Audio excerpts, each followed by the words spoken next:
Salut, c'est Christian pour le blog Branche-toi de Best Buy. J'ai pour vous aujourd'hui une critique d'un ordinateur portable, le X541U d'Asus.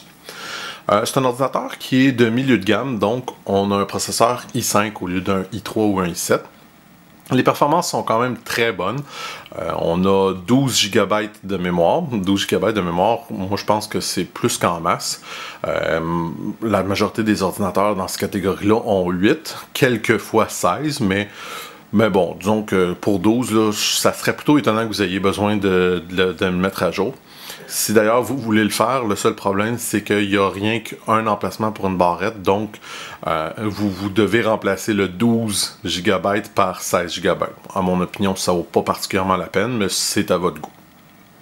Pour ce qui est du clavier, il n'est pas rétroéclairé. Par contre, je dois dire que la distance d'activation des touches est très très petite. C'est assez agréable, là. Il est quand même un bon toucher. J'ai tapé quelques textes dessus, j'ai trouvé ça vraiment très bien. Le pavé tactile est très bon aussi. Dans le fond, le plus gros défaut de cet ordinateur-là, c'est son disque dur. Parce que, comme c'est souvent le cas, on a un disque dur de 5400 tours par minute. Donc, c'est assez lent.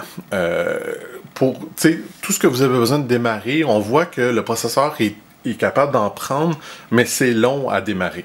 Heureusement, même si ça peut paraître un problème, il est facilement changeable. Fait que si vous désirez, ben oui, vous avez 2 Teraoctets en ce moment, mais vous pouvez toujours mettre un disque dur hybride, disons, qui vous permettra d'avoir des performances beaucoup plus efficaces que ce qu'on a là-dedans.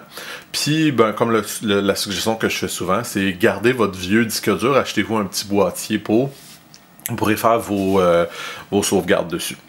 Un autre avantage, par contre, je dois dire de cet ordinateur, c'est qu'il est assez léger. On parle d'environ 4,4 kg. La conception n'est pas phénoménale, là. Je dirais que il est joli, mais je sais pas, le plastique me semble pas la meilleure qualité que j'ai jamais vue. C'est adéquat, là. Je veux dire, c'est rien en bas de la moyenne ou rien de ça, mais je sais pas. Disons que j'ai vu mieux.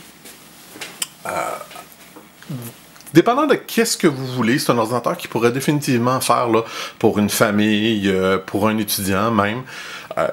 Il n'y a rien d'exceptionnel qui va vous faire que vous allez vouloir absolument cet ordinateur-là, mais pour le prix, pour les performances, mis à part du disque dur, ça reste quand même un choix tout à fait adéquat. Je pense pas qu'il y a personne là, qui serait vraiment là, qui aurait de problème avec un ordinateur comme ça. Est-ce que j'irais jusqu'à le recommander? Je dirais que c'est dans sa catégorie correct, mais sans plus. Fait que c'est à vous faire votre idée. Il reste quand même que une des meilleures choses, ça reste de l'essayer en magasin, là, voir si le clavier nous plaît, si le feeling de l'ordinateur est bon, etc. Alors, si vous voulez un peu plus d'informations, je pense que vous pourriez aller voir ma critique que vous allez trouver dans les liens de cette vidéo.